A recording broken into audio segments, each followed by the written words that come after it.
श्री गणेशाय नमः। ओम श्री गुरुवे नमः। आज की भगवत चर्चा संत श्री डोंगरी जी महाराज के भागवत कथा प्रवचन पर आधारित भाग 11। नैमिषारण्य में ब्रह्म सत्र। नैमिषे निमिषक्षेत्रे ऋषयः शौनकादयः सत्रम स्वर्गाय लोकाय सहस्र सम्मासत। एक बार ऋषियों ने ब्रह्मा जी से प्रश्न किया, कृपा करके हमको कोई ऐसी पवित्र भूमि बताओ जो भूमि भक्ति में साथ दे, हमें सर्वकाल भक्ति करने की इच्छा है। ब्रह्मा जी ने ऋषियों को एक चक्र दिया और आज्ञा दी, इस चक्र के पीछे पीछे चलो, इस चक्र की गति जहां स्थिर हो जाए वहां बैठ जाओ। नैमिषारण्य में आने के बाद वह चक्र शांत हो गया। नैमिषारण्य में गोमती गंगा है, नैमिषारण्य में चक्र पुष्करणी तीर्थ है। भाग्यशाली वैष्णव को चक्र पुष्करणी तीर्थ में स्नान करने से चक्र से अंकित शालग्राम भगवान मिलते हैं।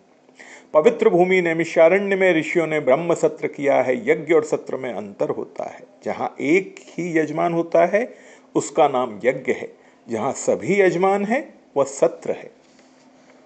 सत्रम स्वर्गाय लोकाय सहस्र सम्मासत स्वर्गीयते इति स्वर्गाय विष्णु सत्राय इति लोकाय।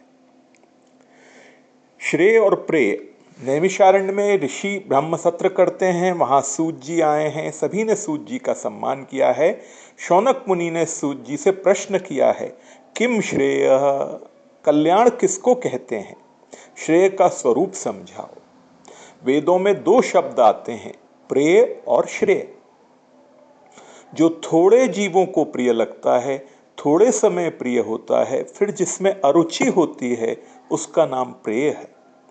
जैसे हो सकता है किसी को आज एक मिठाई बहुत अच्छी लगती हो, लेकिन 10 वर्ष बाद अगर उसको डायबिटीज हो जाए तो वो मिठाई खाना बंद कर दे, उसको वो प्रिय लगना बंद हो जाए। जो सबको प्रिय है, जो सर्वकाल प्रिय है, किसी को भी जिसमें अरुचि नहीं है, उसी का नाम श्रेय है। आनंदमय परमात्मा श्री कृष्ण श्रेय स्वरूप हैं। आनंद सभी को चाहिए, सर्वकाल चाहिए। ऋषियों ने पूछा है, कल्याण का स्वरूप समझाओ, कल्याण प्राप्ति का सरल साधन बताओ। कलयुग के लोग बहुत दुर्बल हैं। साधन सरल हो तभी कलयुग का मानव भक्ति कर सकता है। साधन कठिन हो तो कोई भक्ति करेगा नहीं। कलयुग का मानव दुर्बल है, मंद बुद्धि वाला है। व्यास जी ने हमारे लिए ऐसा लिखा है, मंदा सुमंद मतयः मंद भाग्या है पद्रिता। कलयुग के लोग जो काम करने की बहुत जरूरत है वह नहीं करते हैं, और जो काम करने की जरूरत नहीं है वह करते हैं। लोग यात्रा करने के लिए जाते हैं, तीर्थ जाते हैं, यज्ञ करते हैं, दान देते हैं, अच्छा है। अति उत्तम तो यह है, घर में प्रातः 4 साढ़े 4 बजे उठकर भजन करो, ध्यान करो, जप करो।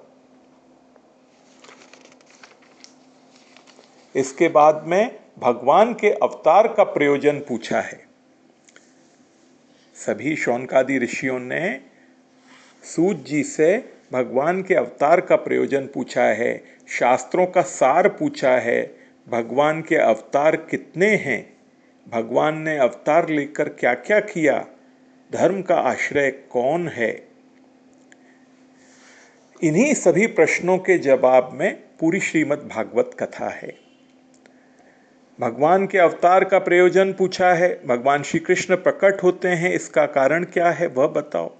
कृष्ण कथा अनेक बार सुनी है तो भी कृष्ण कथा से तृप्ति नहीं होती है। विस्तार पूर्वक हमें कृष्ण कथा सुनाओ। वयम तु न वितृप्याम उत्तम श्लोक विक्रमे यशृण्वताम रस ज्ञानम स्वादु स्वादु पदे पदे। संसार के विषय ऐसे होते हैं जिन्हें भोगने के बाद विषयों में अरुचि हो जाती है। विषय भोगने के बाद विषयों से मन हट जाता है, उसमें कड़वाहट आ जाती है। लेकिन श्री कृष्ण का स्वरूप ऐसा मंगलमय है, जब आप दर्शन करते हैं तो दर्शन में अतिशय आनंद आता है, दर्शन में हृदय प्रगलता है। भगवान की कथा जब करो, जब सुनो, कथा में नवीन आनंद आता है। जो बहुत प्रेम से हरे कृष्ण बोलता है उसे भी अतिशय आनंद आता है। कृष्ण कथा में तृप्ति नहीं है, विस्तार पूर्वक कृष्ण कथा का वर्णन करो। सनातन धर्म का रक्षण करने के लिए भगवान जगत में आते हैं। अधर्म बढ़ने पर धर्म कहाँ जाता है, धर्म कहाँ रहता है। श्री कृष्ण भगवान स्वधाम में जाते हैं तब कलयुग में धर्म बढ़ जाता है, तब धर्म का आश्रय कौन होता है। प्रथम अध्याय को संतों ने प्रश्नाध्याय माना है। सूत जी अब कथा का आरंभ करते हैं। आज की कथा यहीं तक। ओम श्री गुरुवे नमः।